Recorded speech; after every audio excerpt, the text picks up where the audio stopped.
नमस्कार, मैं हूं आशुतोष और आप देख रहे हैं सत्यहिंदी.com। सत्यहिंदी.com में खास कार्यक्रम आशुतोष की बात में आपका स्वागत है।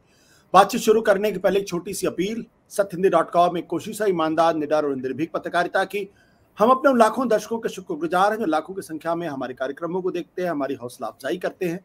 हम उनसे एक और छोटी सी गुजारिश करना चाहते हैं, अगर संभव हो सके तो आप न केवल हमारे कार्यक्रम देखें बल्कि आप हमारी थोड़ी सी आर्थिक मदद भी करें।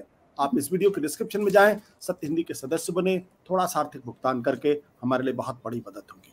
और अब आज बातचीत करते हैं एक बार फिर से इजराइल हमास जंग को लेकर।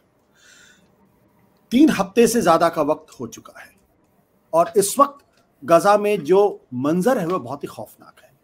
अब तक तकरीबन 9,000 फिलिस्तीनियों की मौत हो चुकी है। जो अल जजीरा और दूसरे न्यूज चैनल्स हैं उनके हिसाब से 9,000 से ज्यादा फिलिस्तीनियों की मौत हो चुकी है। इस बात की तस्दीक जो इजरायली चैनल्स हैं और अखबार वेबसाइट है वो भी लगभग कर रहे हैं। इनमें 3,760 बच्चों की मौत हुई है। UN high commissioner on human rights का कहना है कि जबालिया कैंप पर जो हमला हुआ है वो युद्ध अपराध की श्रेणी में आता है। हम अपने प्रोड्यूसर से कहेंगे कृपया वो ग्राफिक्स फायर कर दे, जो ग्राफिक्स हमने थोड़ी देर पहले दिखाए थे। यानी 9,000 फिलिस्तीनियों की मौत, जिनमें 3,760 बच्चे और तकरीबन एक एस्टिमेट के हिसाब से 60% यानी 60% जिन लोगों की मौत हुई है उनमें महिलाएं और बच्चों की संख्या है। लेकिन सबसे हैरानी की बात यह है कि दुनिया इस पर चुप है। चुप कई लिहाज से बहुत ही खतरनाक है, बहुत ही खौफनाक है। हमास ने जो हमला 7 अक्टूबर को किया वो बर्बर है। उसकी जितनी निंदा होनी चाहिए उसकी निंदा हो चुकी है और होती रहनी चाहिए। वो एक आतंकवादी संगठन का एक आतंकवादी कृत्य है। लेकिन उसके बदले में जो कुछ भी इजराइल इस वक्त गजा में कर रहा है या फिर वेस्ट बैंक में कर रहा है उसको किस श्रेणी में रखा जाए? क्या जो लोग इजराइल में मरे उनकी जान की कीमत ज्यादा है और जो लोग रोज गजा और फिलिस्तीन में या फिर वेस्ट बैंक में मर रहे हैं उनकी जान की कीमत कम है? क्योंकि इजराइल इसको सेल्फ डिफेंस मान रहा है। अमेरिका पूरी मजबूती के साथ उनके साथ खड़ा हुआ है। ब्रिटेन उसके साथ पूरी मजबूती से के साथ खड़ा हुआ है। क्या जो बच्चों की मौत हो रही है, जो हर 10 मिनट में एक बच्चे की मौत हो रही है, क्या वो किसी इंसान की मौत नहीं हो रही है? ये बड़े गंभीर सवाल है। क्या ये युद्ध अपराध नहीं है? ये गंभीर सवाल है। हालांकि कुछ देशों की अंतरात्मा पिछले दिनों जागी है। लैटिन अमेरिका के देशों ने तगड़ा स्टैंड लिया है। बोलीविया ने इजराइल से राजनयिक संबंध खत्म कर दिए हैं। कोलंबिया ने कहा है ये नरसंहार है, इसे जेनोसाइड। चिले ने कहा है कि अंतर्राष्ट्रीय कानून का उल्लंघन हो रहा है। अर्जेंटीना भी इसको अंतर्राष्ट्रीय कानून का उल्लंघन मानता है। मैक्सिको ने कहा है हमले फौरन रुकने चाहिए। और उधर न्यूयॉर्क में जो एक अधिकारी है क्रेग मोखिबर, उनकी अंतरात्मा जागी, उन्होंने इस्तीफा दिया। वो जो ह्यूमन राइट्स कमीशन है उसमें इंपॉर्टेंट पोस्ट पर, वहां पे डायरेक्टर के पोस्ट में है क्रेग मोखिबर। और क्रेग मोखिबर ने एक इंटरव्यू भी दिया है जो अपने आप में बहुत जिसको जो हर शख्स को पढ़ना चाहिए, जहां वो डिफाइन करते हैं कि दरअसल जेनोसाइड है क्या। इसके साथ साथ जॉर्डन ने अपने राजनयिक बुला लिए हैं। सऊदी अरेबिया ने कहा कि जबालिया हमला में जो हमला हुआ है वो अमानवीय है। रूस ने कहा है कि इजराइल ने गजा पर कब्जा किया है, उसे रक्षा का अधिकार नहीं है। यूनिसेफ का कहना है कि भयानक स्थिति कैटास्ट्रोफिक है, जंग के भी अपने नियम होते हैं।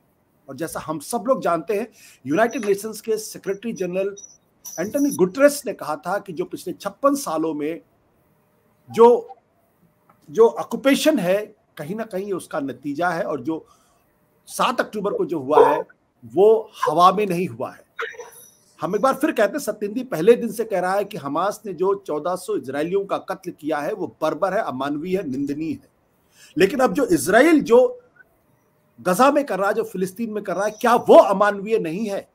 क्या जो 3,760 बच्चों की मौत अब तक हो चुकी है और हर पल हर 10 मिनट में बच्चे की मौत हो रही, क्या वो अमानवीय नहीं है? क्यों दुनिया के देश इजराइल को नहीं रोक पा रहे हैं? क्यों अमेरिका आज भी सिर्फ इतना कह रहा है कि जब अमेरिका के राष्ट्रपति से सवाल पूछा गया तो उन्होंने सिर्फ इतना कहा पॉज, लेकिन बाद में क्लैरिफाई कर दिया गया कि युद्ध की पॉज करने की बात नहीं की जा रही, बल्कि ये कहा जा रहा है कि ह्यूमैनिटेरियन लेवल पे जो हॉस्टेजेस हैं उनको छोड़ने के लिए हम सिर्फ पॉज की बात कर रहे हैं। यानी उनकी नजर में इजराइल जिस तरीके से बमबारी कर रहा, वो बमबारी जारी रह सकती है, वहां लोगों इंसानों की जान जारी, वो इंपॉर्टेंट शायद उनकी नजर में नहीं है।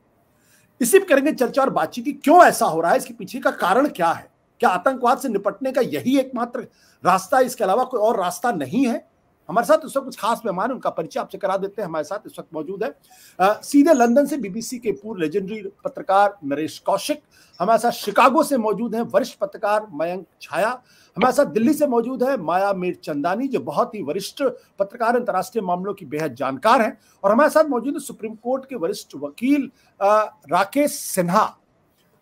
राकेश सिन्हा का एक और परिचय है, राकेश सिन्हा ह्यूमन राइट्स जैसे मामलों पर बहुत गंभीरता के साथ पड़ताल करते हैं। सबसे पहले सवाल नरेश जी आपसे, ये 10 मिनट में एक बच्चे की मौत, किसी का भी हृदय पिघलना चाहिए, किसी की भी अंतरात्मा जागनी चाहिए, क्यों एक चुप्पी सी, एक शर्मनाक चुप्पी सी दिखाई पड़ती है? मुझे लगता है चुप्पी थोड़ी थोड़ी टूटने लगी है, क्योंकि अंतर्राष्ट्रीय स्तर पर थोड़ा थोड़ा माहौल बदल रहा है। आज ही अगर हम देखें तो बहरीन जो कि अब्राहम अकॉर्ड करने वाले 4 देशों में एक था, उसने अपना राजनयिक का अपना राजदूत वहां से बुला लिया है इजराइल से, और इजराइल ने का जो राजदूत वहां पर है बहरीन में, उसको वापस जाने को कहा है। इसके बाद अभी आप जॉर्डन की बात कर रहे थे, जॉर्डन ही नहीं, मिस्र, मोरक्को, तुर्की और आज बहरीन, इन सब ने अपने अपने राजदूत इजराइल से बुला लिए हैं। और मिडिल ईस्ट में अब सिर्फ यूनाइटेड अरब अमीरात सिर्फ अकेला देश बचा है जिसका इजराइल में इस समय राजदूत है। इसका मतलब यह है कि मध्य पूर्व में तो बहुत बड़ा गुस्सा है। इसके अलावा अंतरराष्ट्रीय स्तर पर भी, जैसा आपने अपने इंट्रोडक्शन में बोलीविया की बात की, बोलीविया उन देशों में है जिन्होंने 2009 में अपना राजदूत वहां से बुला लिया था, इजराइल के साथ में संबंध विच्छेद कर दिए थे। 1920 में उन्होंने फिर संबंध वो बहाल किए, जबकि वहां पर एक दक्षिणपंथी सरकार आई।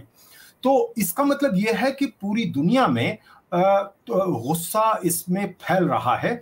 और आपने अमेरिका की बात की, बाइडन ने ये पॉज की बात कही है, हालांकि उन्होंने उसको सफाई देने की कोशिश की है, लेकिन ये बात सही है कि अब जो पश्चिमी देशों में भी एक पूरा युद्ध विराम नहीं तो एक अल्प युद्ध विराम की मांग बहुत तेजी से उठ रही है।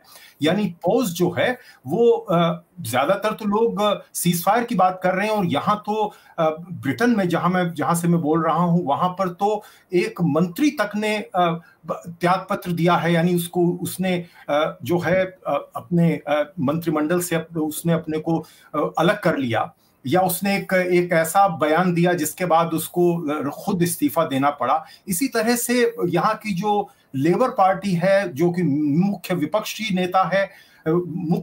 दल है, उसमें भी बहुत बड़ा एक जिसे कहते हैं कि एक दरार पड़ गई है। वहां भी बहुत सारे जो एमपीज हैं वो लेबर पार्टी के, वो अपनी इस पार्टी के नेता के रुख से सहमत नहीं है, क्योंकि वो बार बार ये कह रहे हैं कि नहीं, इजराइल को अपनी सुरक्षा करने का अधिकार है, अपने को बचाव करने का अधिकार है, इसलिए युद्ध विराम के वो पक्ष में नहीं है। इसका मतलब ये है कि यहाँ पर भी ये बातें उठ रही हैं, फ्रांस में उठ रही हैं, जो जर्मनी है वहां उठ रही। जर्मनी और फ्रांस तो बहुत ही जो है जोर शोर से ये बात करते थे इजराइल के फेवर में, और ऑस्ट्रेलिया ने भी बयान दिया है, उसने भी इजराइल को आगाह किया है कि आपको जो है इसमें अंतर्राष्ट्रीय जो मांग उठ रही है उसके बारे में आपको सोचना चाहिए। और कल ही एंटनी ब्लिंकन फिर दोबारा इजराइल के दौरे पर आ रहे हैं, उसके बाद वो जॉर्डन भी जाएंगे, वहां उनको लगता है। और अब जो है आप देखिएगा, कल वो जब आएंगे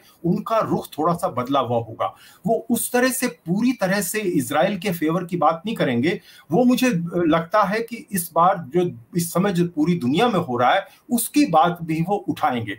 तो मेरा ये मानना है कि चुप्पी नहीं है, स्वर उठ रहे हैं, धीरे धीरे ही उठ रहे हैं। जिस तरह से वहां पर सिविलियन कैजुअलिटीज हो रही हैं, वैसे वैसे मांग युद्ध विराम की उठ रही है। सत्य हिंदी का ऐप डाउनलोड करें गूगल प्ले स्टोर पर।